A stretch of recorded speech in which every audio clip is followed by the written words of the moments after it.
तुम्हाला येशू ख्रिस्ताच्या पवित्र जीवनाचा अनुभव घ्यायचा आहे? मग सामील व्हा Jesus India Holy land tour मध्ये. यरुशलेमेच्या पवित्र रस्त्यापासून बेथलेहेमच्या शांत परिसरापर्यंत ही आध्यात्मिक यात्रा तुम्हाला येशूच्या पावलावर घेऊन जाईल. अनुभवी मार्गदर्शन, आरामदायी प्रवास आणि अविस्मरणीय क्षण तुमची वाट पाहत आहे. म्हणून तुमचं सीट आजच बुक करा आणि तुमच्या आत्म्याला पवित्र स्पर्शाचा अनुभव द्या. अधिक माहितीसाठी संपर्क अविनाश बनकर, डायरेक्टर जीसस इंडिया टीव्ही, 98 34 35 36 81. आपण पाहत आहात जीसस इंडिया टीव्ही, चॅनल जे देवाकडून आहे, चॅनल जे सुवार्ता गाजवतं, चॅनल जे लोकांचे जीवन परिवर्तन करतं. पाहत रहा, लाईक करा, शेअर करा आणि सबस्क्राईब करा. या सेवा कार्याला अजून वाढवण्यासाठी तुम्ही हातभार लावू शकता व आम्हाला तुमची आर्थिक मदत करू शकता. ऑनलाईन पेमेंटसाठी खाली दिलेल्या QR कोडला स्कॅन करून आपलं दान देऊ शकता. काय ते समजून घेणं फार गरजेचं आहे. गेली 4 वर्ष एंजलला प्रभूनं सांभाळलं, नवीन वर्ष तिला दिलं. सेलिब्रेशन किंवा एक समारंभ यापुरतं ना वाढदिवस, ना लग्न, ना घर बांधणं, या कोणत्याच गोष्टी एक सेलिब्रेशन कधी नसतं. प्रभूनं दिलेल्या प्रत्येक क्षणाचा हिशोब देव आमच्याकडनं घेत असतो. मला परवा कोणीतरी एक प्रश्न विचारला आणि त्यानं मला एक प्रश्न विचारला की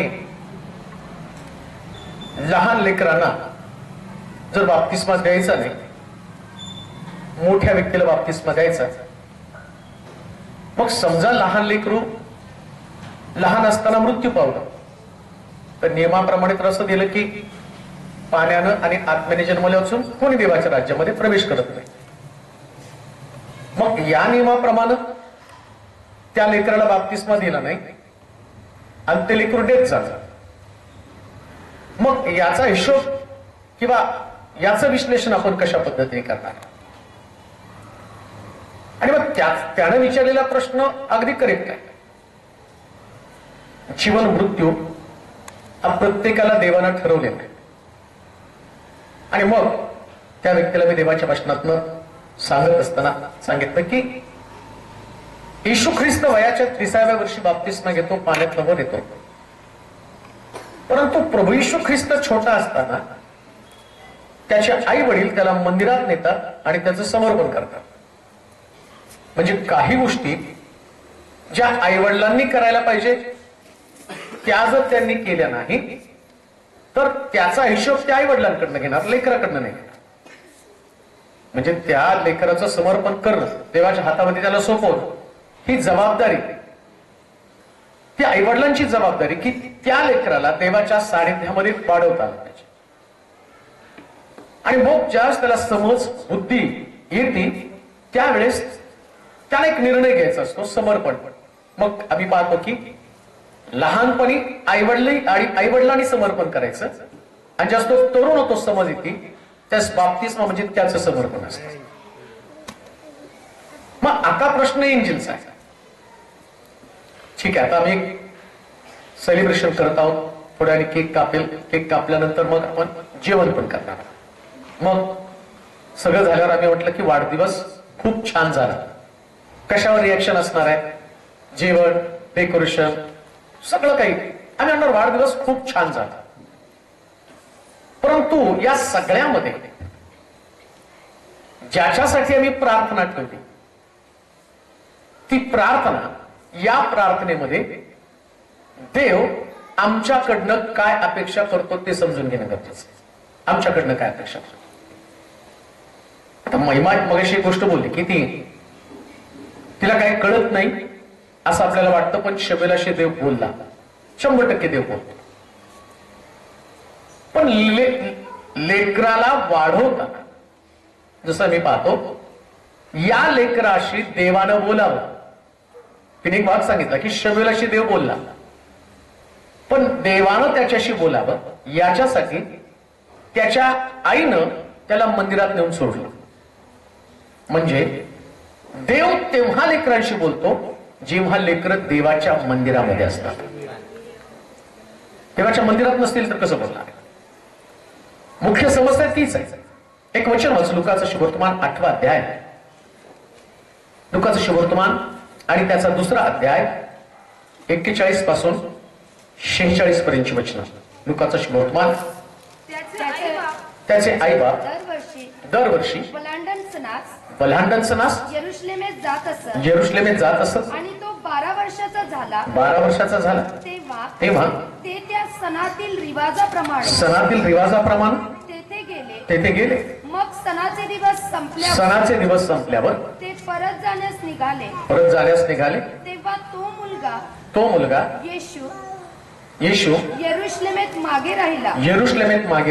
हे त्याच्या आई बापांना कळले नाही. तो वाटेच्या सोबत्यात असेल असे समजून ते एक दिवसाची वाट चालून गेले. नंतर नातलग व ओळखीचे यांच्यामध्ये त्यांनी त्याचा त्याचा शोध केला. परंतु तो त्यांना सापडला नाही. म्हणून ते त्याचा शोध करीत यरुशलेमेत परत गेले. मग असे झाले की 3 दिवसानंतर तो त्यांना मंदिरात गुरुजनांमध्ये बसून त्यांचे भाषण ऐकण्यात व त्यास प्रश्न करताना सापडला. प्रश्न तोच आहे जे आम्ही म्हटलं की शमवेलाशी देव बोलला. आता एंजल 4 वर्षातून 5 वर्षामध्ये पदार्पण करते. 5 वर्ष तिला लागत आहे. परंतु वचन ऐकत असताना देवाची आमच्याकडनं अपेक्षा. आता तिला नाही समजणार. मी किती पण काय सांगितलं ना, मी तत्व सांगितले, सिद्धांत सांगितले, परंतु तिच्या डोक्यामध्ये फक्त एकच आहे, केक कधी कापायचा. तिच्या डोक्यात दुसरं काय काय. तिच्या डोक्यामध्ये काय असणार आहे, मला कोणी काय गिफ्ट आणलं की आता लाग बघणार नाही, करणार नाही. तिचा थोडी भाऊ पण केलं नाही का, क्या म्हटलं तर नको शिकवले असतं आई वडिलांनी की कोणी दिलं तर घ्यायचं नाही म्हणायचं. ते संस्कार असतात, आपण करतो ते संस्कार. मग आमची लेकरं ते घेत नाहीत. परंतु जेव्हा सगळा प्रोग्राम संपेल त्यास पहिले ती बॉक्स फाडायला सुरू करणार. कुणी काय बक्षीस दिलं, मग तिला ते जे आवडतं ते घेऊन त्याच्याशी खेळत बसणार. इथपर्यंत सगळ्या गोष्टी एक वाढदिवसाचा तो फॉर्मॅट आहे. परंतु आत्मिक जीवनाचा विचार करत असताना जसं प्रभू येशू ख्रिस्त या पृथ्वी तलावरती आल्यावर मरियेच्या उदरातनं त्यानं जन्म घेतला आणि जसं एक लेकराला वाढवावं, अगदी तो जन्माला आल्यापासून त्याची सोंता झाली, त्याचं मंदिरात नेऊन समर्पण केलं, त्याचं शुद्धीकरण केलं, या सगळ्या प्रोसेस त्याच्या बाबतीमध्ये केलेल्या आहेत. कशासाठी? आई वडिलांनी एक ख्रिस्ती सिद्धांत, रीतिरिवाज, चालीरीती असं लिहिलंय. सणाचे मला ते वचन वाचावरते ना, त्याचे आई बाप दरवर्षी वलांडण सणास यरुशलेमेत जात असत आणि तो 12 वर्षाचा झाला तेव्हा ते त्या सणातील रिवाजाप्रमाणे एक रिवाज ठरला गेलेला आहे. जेव्हा तुम्ही ख्रिस्ती परिवार म्हणून जन्माला असता, वावरत असता, समाजामध्ये वावरत असता, त्या प्रत्येक आई वडिलांनी जसं येशू ख्रिस्त हा देवाचा पुत्र असताना सुद्धा त्यांनी सगळे रिवाज, ज्या रीती आहेत त्या येशूला त्यांनी शिकवलेल्या आहेत. आता तो देवाचा पुत्र आहे, त्याला काय रीती रिवाजाची गरज आहे? त्याला काय गरज आहे? ऑलरेडी तो स्वर्गातनं आलेला आहे, स्वर्गातला देव त्यानं पाहिजे. परंतु तरी सुद्धा त्याचे आई वडील जे रीतिरिवाज सणाचे आहेत, यरुशलेमेकडे जाणं, धार्मिकतेचं शिक्षण घेणं, बरं हे सगळं करत असताना 2 गोष्टी त्या ठिकाणामध्ये. एक, त्याचे आई वडील रीतिरिवाजामध्ये खूप अडकलेले आहेत. पण येशू ख्रिस्त रीतिरिवाजाला तोडून एक गोष्ट बोलतो. काय बोलला माहिती का तो? तुम्ही मला सणामध्ये लोकांकडे शोधता, पण तुमच्या लक्षात हे नाही का मी माझ्या बापाच्या घरामध्ये असा. म्हणजे रीतिरिवाज हे शिकण्यासाठी आहे, पण देवाच्या मंदिरात राहणं ही लेकरांची गरज आहे. विष्णू म्हटलं तुम्हाला काय शोधता, कुठं शोधता? आणि असं लिहिलं की त्यांनी नातेवाईकांमध्ये त्याला शोधले. एंजल किती नातेवाईक तिची ओळख आहे, कोणाकोणाला ओळखते. आम्ही म्हणतो नाही का, तिला पाहिल्याबरोबर मग ही आजी, हा मामा, हा काका, हा अमका, हा तमका. ठीक आहे, मी सगळ्यांची ओळख करून दिली, पण खरी ओळख तिला येशूचीच व्हायला पाहिजे. जसं येशूला देवाची ओळख झाली आणि तो म्हणतो मी माझ्या बापाच्या घरामध्ये असावं, त्याचं ऐकावं. बरं, 12 वर्षामध्ये प्रश्न असा आहे की येशू ख्रिस्त वयाच्या 12व्या वर्षामध्ये, 12 वर्षामध्ये काही समजबुद्धी नसते, पण 12 वर्षामध्ये तो आम्ही पाहतो देवाच्या मंदिरामध्ये गुरुजनांचं ऐकत होता. गुरुजनांचं ऐकत होता. विचार करा, 12 वर्षामध्ये नुकतंच काहीतरी तारुण्याचं थोडस हालचाली असतात आणि त्या 12 वर्षामध्ये आमची लेकरं देवापासून दूर जाण्याचा प्रयत्न करत असतात. पण येशूने दाखवून दिलं, त्याच्या आई वडिलांनी त्याला मंदिराकडे आणण्याचं सोडलं नाही म्हणून गौरवला. आणि त्याच्या पत्नीला, दोघांना मला सांगायचं, अपर्णाला पण मला सांगायचं, तुमचं सगळ्यात महत्वाची गोष्ट कोणती असेल तर गुरुजनांचं ऐकण्यासाठी लेकरं गुरुजनांमध्येच असली पाहिजे मंदिरामध्ये. आणि मला आनंद वाटतो की तिला जास्त आवडतं, तिला इतके दम देतात ना, ती एवढी धडपड करत असते, पण घरात आल्यावर माझ्यासमोर खाली मान. मी म्हटलं ह्या एवढी शांत का बसते, तिला दम देऊन ठेवलाय. आपल्या घरात सीसीटीव्ही लावलाय, पास्टर तिकडून बघतेत म्हणत तुला. आता तुम्ही विचार करा, तिच्या घरातली सगळी गडबड, तिला तिथं आल्यावर तिला वाटतं की हा गुरु मला आता काय छडी काढून मारतो की काय. सांगण्याचं तात्पर्य एक थाक तिच्या मनामध्ये तो बसलेला आहे. आणि चायनी हे पण सांगितलं, शाळेत गेल्यानंतर ती दुसऱ्या तिसऱ्या कोणत्याच गप्पा मारत नाही. आमचे पास्टर ते असे, ते तसे, ते तसे. का?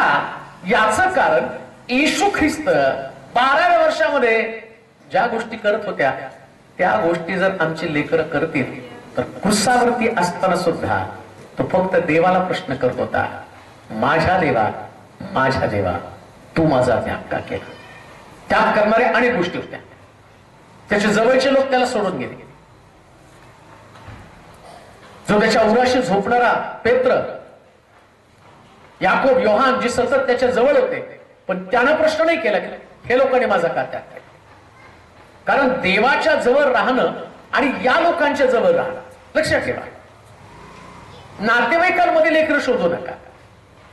तुमच्या लेकरांना जेवढी नातेवाईकांची ओळख असेल, तुम्हाला वाटतं की ते समाजामध्ये वावरतात. नातेवाईक आणि समाज हा फक्त समाजाच्या चालीरीती, सिद्धांत इथपर्यंत मर्यादित राहणार आहे. आणि लक्षात ठेवा, समाज लग्न देतो, समाज पुरतो, पण समाज स्वर्ग राज्य देऊ शकत नाही.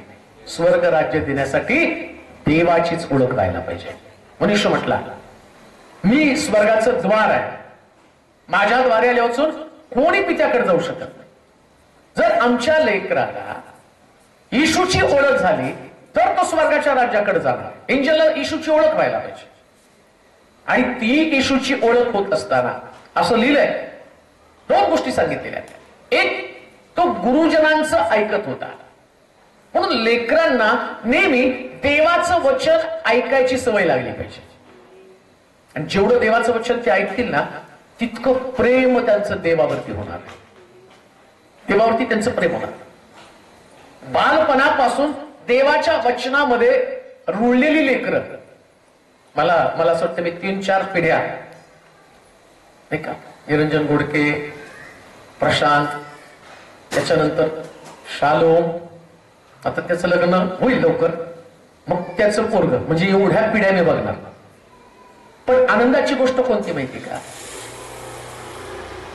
ते चर्चचे फाउंडर ते माझ्या बरोबर चालले, त्यांची मुलं माझ्या बरोबर चालली, आणि यांचं अनुकरण करून आता त्यांची नातवंड पण देवामध्ये वाढली. का माहिती का? याचं कारण मला वाटतं एक वचन वाचा, म्हणजे तुम्हाला त्यातलं समजते. मग त्याचं दुसरं पत्र, त्याचा पहिला अध्याय 3 ते 5 वचन. ते मग त्याचं दुसरं पत्र, पहिला अध्याय 3 ते 5 वचन.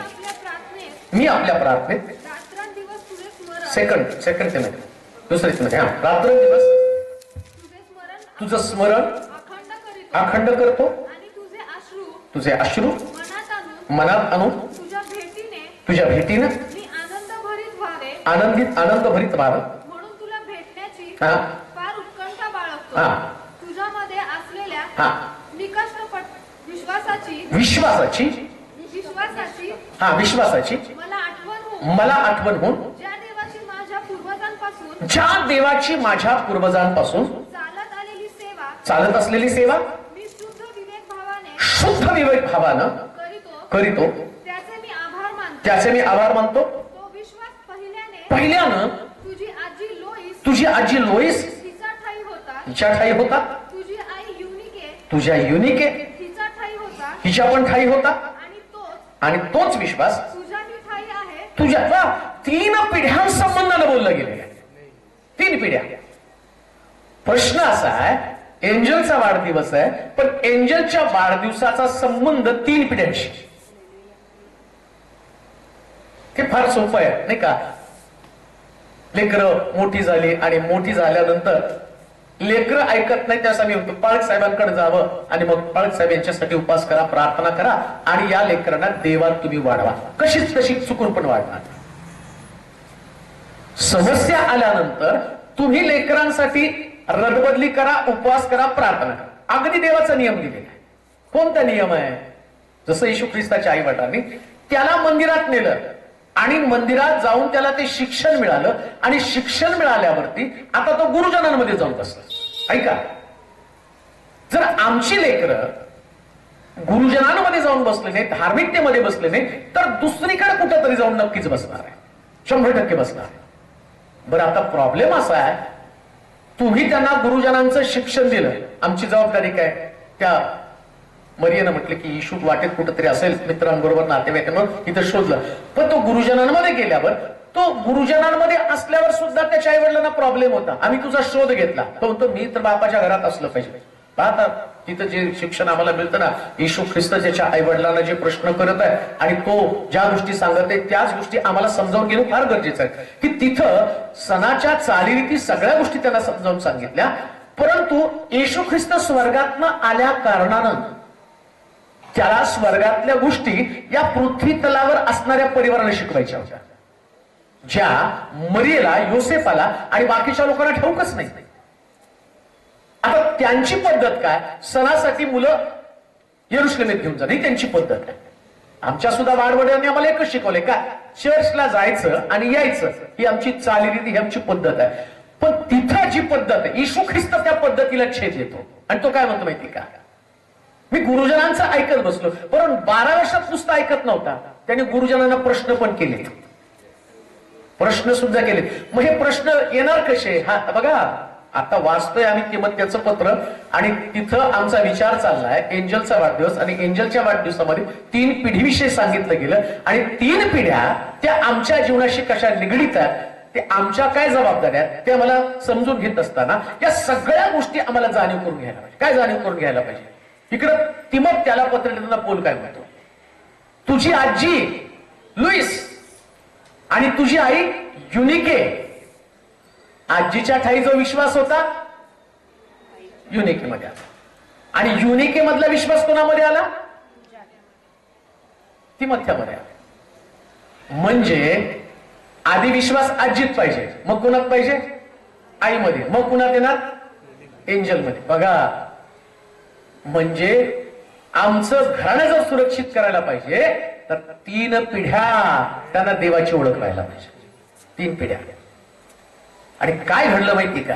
शास्त्र जर तुम्ही उलगडून बघितलं, जेव्हा जेव्हा एक पिढी चुकली ना तर त्याच्या पिढ्या, पुढच्या पिढ्या कधी सुरक्षित नसतात. दावीद देवाच्या मंदिरातला तो म्हणतो की मी परमेश्वराचं एक वरदान मागितलं, ते हे की त्याच्या मंदिरात माझी बस्ती बांध. कशासाठी? अहोरात्र प्रभूचं मनोरूप मी पाहत राहतो. पण दाविदाच्या बाबतीमध्ये आम्ही पाहतो, तिमोथ्या पौल म्हणतो तुझ्या आजीच्या ठाई, लुईसच्या ठाई, युनिकेच्या ठाई विश्वास होता. तिमोथ्या तुझ्या ठाई तोच विश्वास आहे. दाविदाचं बघा बरं, व्यभिचार दाविदाच्या ठाई, तोच व्यभिचार त्याच्या मुलाच्या ठाई आहे. बरं, आता अजून एक गोष्ट तुम्हाला सांगतो. हा जो शमूएल, हा पश्चातापानंतरचा शमूएल. ऐका बरं का, एक आई वडील या नात्यानं काय करायला पाहिजे, कशा पद्धतीनं आम्ही आमच्या परिवाराची निगा राखायची. एक प्रार्थना करून हा विषय कधी संपणार नाही. चला ठीक आहे, प्रार्थना केली आणि एक सुंदर प्रार्थना झाली, मग आमचं एक छान पद्धतीने वचन सांगितलं. इथं नाही, इकडं ज्या गोष्टी तुम्ही करता त्या तुमच्या पिढीमध्ये तुमची लेकरं करतात. मला जे तुम्हाला सांगायचंय, ज्या गोष्टी गौरव करेल, ज्या गोष्टी अर्पणा करेल, तीच गोष्ट एंजल करणार आहे. तुम्ही काही पण करा, किती पण भारी चर्चला जाऊन काही पण करा. इकडं दावीद जो आहे ना, हा देवाच्या मंदिरातला आहे, देवाच्या सानिध्यातला आहे. पण त्यानं एक चूक केली. काय चूक केली? आपल्या सैनिकाच्या पत्नीला घरामध्ये आणून ठेवलं, व्यभिचार केला. बरं ऐका, मी कधी कधी त्या गोष्टीचा विचार करतो आणि बहुतेक ख्रिस्ती लोक हा विचार कधीच करत नाही. त्यांचं एक टिपिकल ख्रिस्ती जीवन असतं, त्याच्यातच ते मग्न आहे. काय टिपिकल जीवन आहे? चला चर्चला जातो, प्रार्थना करतो, स्तोत्र वाचतो, उपवास करतो, एक ठराविक एवढंच. आज सकाळपासून मला बऱ्याच लोकांचे मेसेज आहे, आज चर्च आहे का, आज चर्च. मग मला कळलं आज चर्च असतं. म्हणजे त्यांना काय, आज बुधवार आहे, ऍश संडे, ऍश वेडनेसडे, आणि मग चर्च असायला पाहिजे. एक टिपिकल ख्रिस्ती जीवन, की तिथं चर्च असायला पाहिजे. अहो चर्च असून करता काय? समजा चर्च तुमच्याकडे गेला, तुम्ही चर्चला, पुढे दावीद मंदिरात राहतो, तुम्हाला तुझ्या मंदिराचा द्वारपाल बनव. मंदिराचा द्वारपाल बनून सुद्धा केला काय व्यभिचार?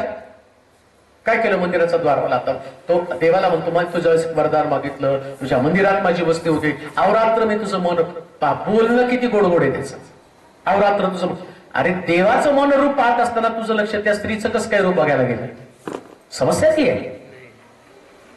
तू देवाचं रूप पाहता पाहता खिडकीतनं कसं काय पाहिलं? तुला जर देव तुझ्या समोर होता, देवाला तू नित्य पाहत होता, मग त्या नग्न स्त्रीकडे तुझं लक्ष कसं काय गेलं? बरं आता ऐका, इकडे तो देवाचं रूप पाहतो, देवाला एवढं चांगलं म्हणतो, मग देव म्हणतो का ठीक आहे दावीद चुकला, आता दाविदाच्या घराला मी स्पेअर करतो, चुकांची दुरुस्ती करून दावीद पुन्हा. नाही, तीनदा दर्शन दिलेला शल्मोन, पश्चातापानंतर मिळालेला दाविदाला असणारा मुलगा, पण तो शल्मोन कसं काय पुन्हा 1000 बायका त्यानं केल्या?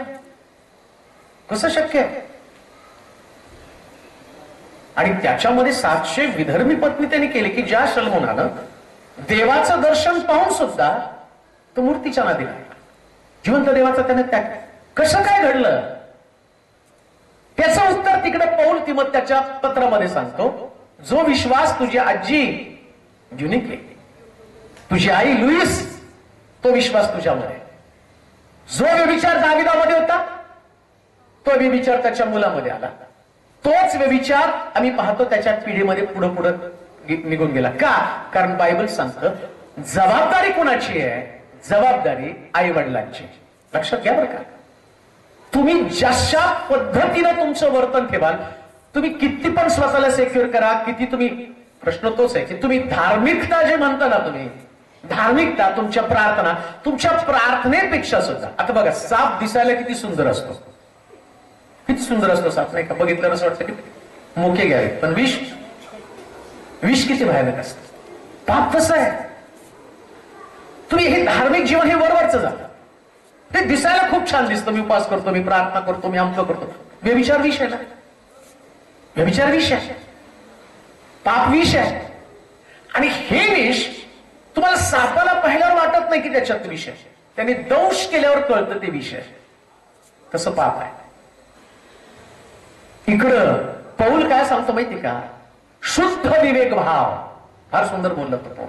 मी ते वाचत असताना असं म्हटलेलं आहे, जो शुद्ध विवेक भाव. वाचा बरं ते वचन, वाचल्यावर त्याच्यात जास्त मजा येते. हा, ज्या देवाची माझ्या पूर्वजांपासून चालत आलेली सेवा मी शुद्ध विवेक भावाने करीतो. कुठला विवेक भाव? म्हणजे पालकांचा विवेक भाव, आईचा वडिलांचा विचार करण्याची क्षमता. भाव म्हणजे तुमचा विश्वास बर का. भाव म्हणजे तुमची श्रद्धा. भाव म्हणजे तुमचं जी भक्ती तुम्ही करता, त्या भक्तीमध्ये शुद्धता असली पाहिजे. ते सांगितलं. उपास प्रार्थना, ही उपास प्रार्थना इकडं कुठल्याच गोष्टीचं जमेस धरणार नाही. असं म्हटलं की जो धर्मशास्त्र ऐकण्यासाठी आपला कान बंद करतो, त्याची प्रार्थना म्हणजे प्रार्थना शून्य झाली का नाही. दुसरी गोष्ट, अजून एक गोष्ट मी तुम्हाला सांगतो की बहुत धर्म पठन देहाला शिनवतं. यशया 58 मध्ये तो म्हणतो की तुमचे उपवास, तुमचे शब्दात, तुमचे चंद्रदर्शन याचा मला. मग आता उपवासाचा वेट आला, रविवारचं जातात त्याचा पण मला वेट आला, म्हणजे सगळं शून्य झालं. पण विवेक भाव शुद्ध असतो ना, तेव्हा या सगळ्या गोष्टी आता त्याची व्हॅल्यू वाढते. हे नंतर आहे, पहिले विचार चांगले पाहिजे. म्हणून लक्षात ठेवा, एंजल जी वाढत आहे तिला वाढवताना ऐका बरं का, गौरवला आणि अपर्णाला आणि तुम्ही बसलेले सगळे, नुसतं त्यांनाच नाही, संदेश माझा कधीच पर्सनल नसतो, माझा संदेश जनरल असतो. आणि जनरल मध्ये काय असतं माहिती का, तिथं शुद्ध विवेक भाव. कसा शुद्ध? तुमची लेकरं तुमच्याशिवाय दुसरं कोणालाच कॉपी करणार नाही, कोणालाच नाही कॉपी करणार. आणि माणसाला चांगलं वाईट करण्यासाठी जीन्स असतात, गुणसूत्र, जे सायन्स मध्ये सांगितलेले आहे गुणसूत्र. ती गुणसूत्र तशी प्रभावित करतात. आता मेडिकल ते सांगतं आणि बायबल पण ते सांगतं. कोणतं गुणसूत्र? किंवा त्याची आजी तिचं गुणसूत्र कोणतं? शुद्ध विवेक भाव. आता पौल म्हणतो मला तुझ्याकडे तो शुद्ध विवेक भाव का? ती गुणसूत्र. ते असणारा प्रभाव आमच्या लेकरांवरती शुद्ध विचारांचा प्रभाव असला पाहिजे. शुद्ध विचारांचा प्रभाव. जसे तुमचे विचार, ते विचार तुमच्या लेकरांवरती प्रभाव टाकणार आहेत. तुमच्या विचारांचे प्रभाव लक्षात ठेवा. मित्र असं म्हणेल, जे आई वडील आपले विचार शुद्ध ठेवत नाही ते आपल्या लेकरांचं भवितव्य खराब करत आहे, उद्ध्वस्त करत आहे. कारण शास्त्रात असं लिहिलं, तुझ्या आजीकडनं तो विश्वास मी पाहिला, तुझ्या आईकडनं तो विश्वास मी पाहिला आणि तोच विश्वास आता तुझ्यामध्ये येत आहे. सांगायचं तात्पर्य, ज्या पद्धतीचं तुमचं वर्तन आहे, पुन्हा मी तुम्हाला सांगतो, दावीद देवाच्या मंदिरातला होता पण त्याचे विचार अशुद्ध होते. ऐका बरं का, मंदिरात राहणारा, देवाच्या मंदिरात, आणि दाविदासारखी सेवा कोणीच केली नाही. देवाने त्याचं प्रतिफळ त्याला दिलं. अजूनपर्यंत शास्त्रामध्ये जर तुम्ही बघितलं तर 3 पाळ्यांमध्ये, त्या मंडपामध्ये 3 पाळ्यामध्ये त्यांनी लोक नेमले. तर म्हटलं तुम्ही 3 पाळ्यात देवाची उपासना, 24 आवर्स तिथं देवाचं धन्यवाद उपासना केली गेली पाहिजे. हे दाविदानं पहिल्यांदा घडून आणलं. पण तोच दावीद एवढं सगळं करत असताना पण भरकटला, त्याचे विचार भरकटले आणि विचार भरकटल्यामुळं एवढ्या चांगल्या व्यक्तीचा परिवार उद्ध्वस्त झाला. एवढ्या चांगल्या व्यक्तीचा परिवार उद्ध्वस्त झाला. म्हणजे तुम्ही देवाच्या मंदिरात आहात, मंदिरात तुम्ही काय करता इकडे देव बघत असते. चला ठीक आहे, तुम्ही देवाच्या मंदिरात आला, देवाच्या मंदिरात तुम्ही धार्मिक जीवन जगायला लागला. प्रश्न मंदिरातलं धार्मिक जीवन नाही, प्रश्न मंदिरातल्या बाहेरचं धार्मिक जीवन. मंदिराच्या बाहेर आल्यावर तो गच्चीवर थांबला, तिथं काय केलं? शासन कुठलं मिळालं? कुठलं शासन त्याला मिळालं? कुठला दंड? मंदिराच्या बाहेर जो गच्चीवर थांबून व्यभिचार त्यानं केला त्याचा परिणाम त्याच्या लेकराला भोगावा लागला ना. येशू ख्रिस्त सभास्थानामध्ये गेला, सभास्थानामध्ये जात असताना तो त्याच्या आई वडिलांच्या प्रभावापासून बाहेर आला. मला तुम्हाला कळतं का नाही मला समजत नाही. त्याच्या आई वडिलांचे संस्कार काय माहिती का? ते म्हणतात तू यरुशलेमेत आमच्या बरोबर यायला पाहिजे. पण तो त्या प्रभावातनं बाहेर आला. पण फक्त ते येशूला जमतं बरं का, प्रभावातनं बाहेर यायला. सामान्य लोकांची लेकरं आई वडिलांच्याच प्रभावाखाली असतात. ऐका, त्यांच्याच प्रभावाखाली ते असतात. म्हणून इथं असं म्हटलं की आमची लेकरं देवाचं वचन ऐकण्यासाठी प्रभावित असली पाहिजेत. तो प्रभाव त्यांच्यावरती असला पाहिजे. शरणा आलाय का? कुठे दिसतोय का शरणा? कुठे? हा बसलाय. काय प्रभाव असतो तो? आता जाता जाता आलाय तर तो प्रभाव सांगतो. काल मी शाळाचा वाढदिवस होता, मी तिथे गेलो. त्यांनी मला पाणी आणून दिलं, मी पिलो आणि जेवढं मला प्यायचं तेवढं मी पिलो, बाकीच ठेवलं.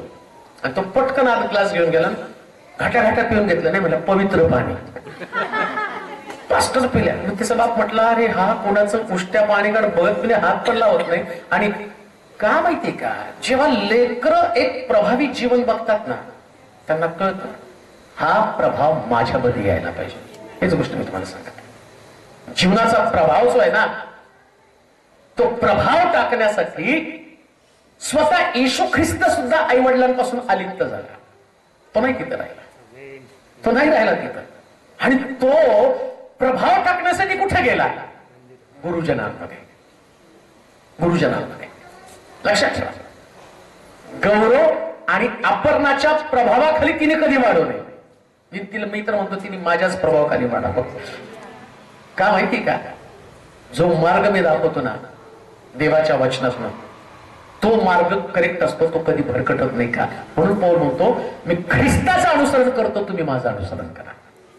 100% देवाच्या मार्गामध्ये चाल. एक प्रभावित जीवन आहे. आणि या प्रभावित जीवनाला जर आम्ही पाहत असताना मला वाटते मार्काचं शुभवर्तमान 10वा अध्याय आणि त्याचं 13 ते 16 वचन वाचूया. मार्काचं शुभवर्तमान 10वा अध्याय. मग त्याने बालकांना स्पर्श करावा म्हणून लोकांनी त्यांना त्यांच्याकडे आणले.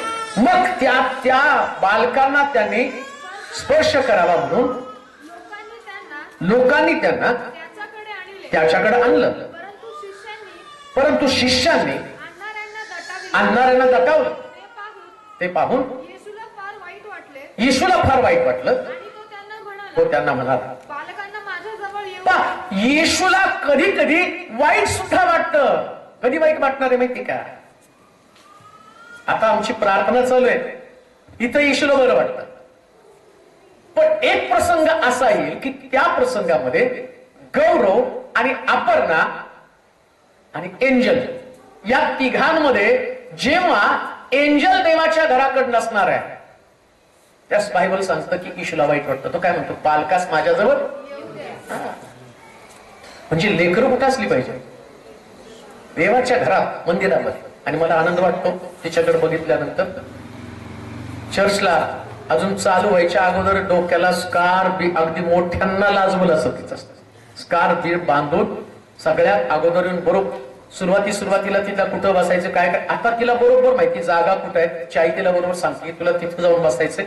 आणि ती आल्यावर ती कोणाच्याच तिचा कोणाकडे लक्ष नसतं. एकदा वर्शिप सुरू झाली की तिची ती नाचती, तिची ते हात वर करते, तिची ते एन्जॉय करते. का? कारण बायबल सांगतं की येशूकडे येत असताना मी तर म्हणतो आपण गातो वाजवतो, पण येशूचं लक्ष शिष्यांकडे नव्हतं, आलेल्या पालकांकडे होतं.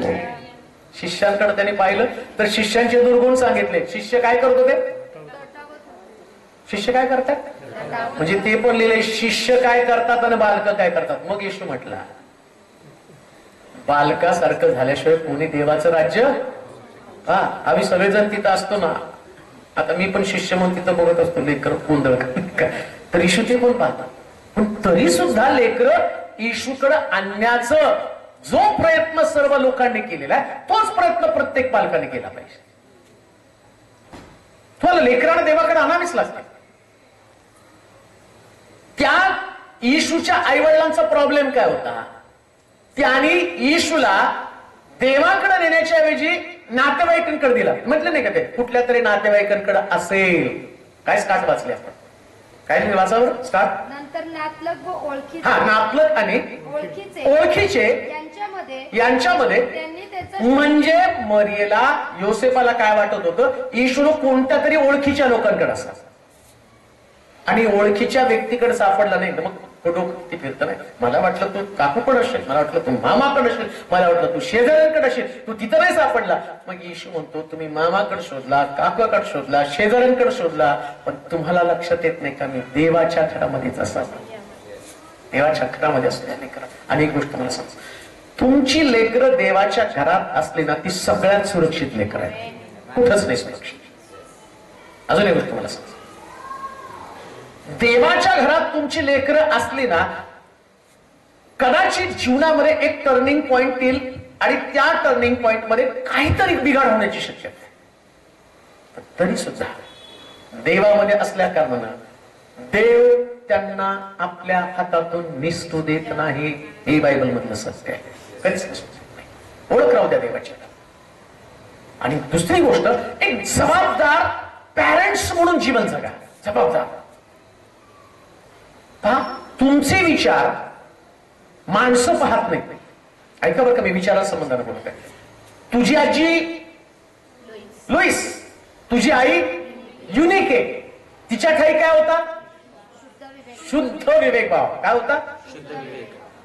बघा, विवेक भाव म्हणजे विचार. विचार दिसतात का कुणाला?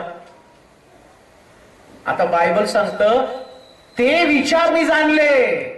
आणि तेच विचार मी तुझ्यामध्ये पाहिले. जे तुमचे विचार आहेत ना तेच विचार तुमच्या लेकरांचे असणार आहे. विचार चांगले ठेव. चांगले विचार नसतील ना तर चांगले विचार एका बी प्रमाणे.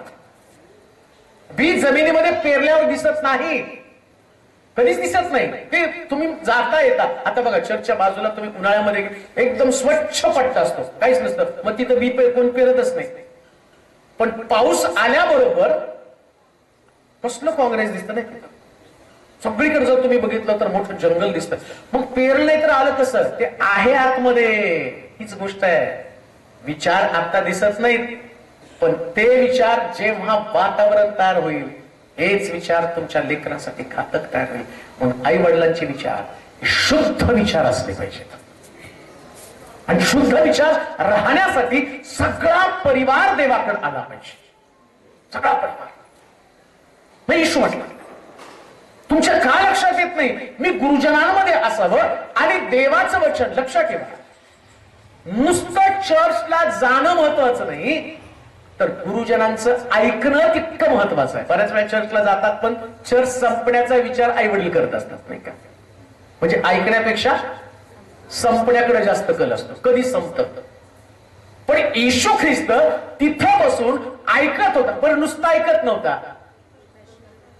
आता प्रश्न कधी येतात? गुंतून पडल्यावर. शाळेत पण सर विचारतात ना, काही प्रश्न आहेत का? ते सगळेजण जो मोठा आहे नाही काय प्रश्न सगळंच. आणि रिझल्ट लागल्यावर तर याला 35% पण मिळत नाही. मग प्रश्न तुला का आले नाही? कारण तुझं त्याचं घेणं देणंच नव्हतं. तू बसला, तू शिकला नाही. मग प्रश्न कोणाला येतात? जो विचार करतो त्याला प्रश्न येतात. म्हणून आमच्या लेकरांनी देवाच्या वचनाविषयी विचार केला पाहिजे. आणि देवाच्या वचनाविषयी विचार करण्यासाठी त्यांनी देवाचं ऐकलं पाहिजे. लक्षात ठेवा. एकच वचन वाचू, मग त्यानंतर आपण संपूया. ते मग त्याचं पहिलं पत्र तिसरा अध्याय 4थं वचन. पहिले तिमोथी आपल्या घराची व्यवस्था आपल्या घरची व्यवस्था चांगली ठेवणारा आपल्या मुलाबाळांना भीड मर्यादेचे भीड मर्यादेचं वळण लावून त्यांना स्वाधीन ठेवणारा असा असावा ज्याला आपल्या घरची व्यवस्था चांगली ठेवता येत नाही. आता काय म्हटलं माहिती का? या पौल जो आहे तो तिमोथेला बारीक सारी गोष्टी समजावून सांगत आहे. आता तिमोथेला त्यांनी सांगताना आता आम्ही वाचलं तिमोथेच्या किती पत्रामध्ये? दुसऱ्या पत्रामध्ये. तिथं त्याचं कौतुक करत आहे. काय कौतुक आहे त्याचं? आजीचं सांगितलं, आईचं सांगितलं, त्याच्या संबंधानं सांगितलं. मग आता विचार करा तिमोथी किती समाधानी असेल. पण पहिल्या पत्रामध्ये दुसऱ्या पत्रामध्ये त्यानं सगळं कौतुक केलं, पण पहिल्या पत्रामध्ये त्याची कान उघडणी केली. कान उघडणी करताना त्याने काय मुद्दा वापरला वाचा बरं? आपल्या घरची व्यवस्था चांगली ठेवणारा आपल्या मुलाबाळांना भीड मर्यादेचे वळण लावून. घरची व्यवस्था चांगली ठेवणारा. कशी राहणार घरची व्यवस्था चांगली? भीड मर्यादेची वळण कसं लागणार आहे? त्याच्यासाठी आम्हाला वळण लागलं पाहिजे. आम्हाला रस्ता माहिती असला तर आमच्या लेकरांना मी रस्ता दाखवणार आहे. आम्हालाच रस्ता माहित नाही तर आम्ही कसं सांगणार हा चुकीचा आहे तो चुकीचा आहे? मुळामध्ये आमची लेकरं आम्हाला फॉलो करणार आहे. येशू म्हणतो नाही का, जसा ज्याने मला पाहिलं त्याने माझ्या, म्हणजे मी आणि पिता.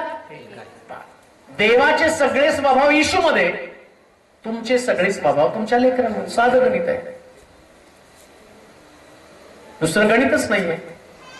तुम्हाला वाटतं तुम्ही आमच्या लेकरांना धार्मिकतेमध्ये वाढाव. बरेच मला येतात माझा मुलगा दारू पितो, आता त्यानं दारू सोडाव म्हणून प्रार्थना करा. त्याच्या बापाने पिली नसती तर तो कशाला पिला असता? जीन्स आहेच ना, आतमध्ये बुडबुड्या मारतातच ना दारूच्या. चुकीच्या गोष्टी केल्यानंतर ती चुकीची गोष्ट त्यांच्यामध्ये येणार. इथं तुम्हाला भीड मर्यादेचं म्हणजे आता तुमच्या लेकरांना भीड म्हणजे भीती, अशाची भीती दाखवणार आहे तुम्ही. भीती तुम्हाला लक्षात ठेवा. इतकी लेकरं, आत्ताची लेकरं एवढी ऍडव्हान्स आहे ना, त्याला कोणाचीच भीती नाही. पूर्वी बघा असं तोंडाला लावून कोणी बघितलं तर लेकरं थरथर कापायचे भूताचं चित्र. आता हे तोंडाला लावून गेलं तर ते तिची चित्र लावणाऱ्यालाच घाबरतात. इतकी ऍडव्हान्स झाली म्हणजे त्यांना कशाचीच भीती नाही. मला आठवतं लहानपणी मी असं रानामध्ये गेलो, आमचे नेहमी सांगायचे की ते पोरं घरी येतात, पोरं घरी येतात.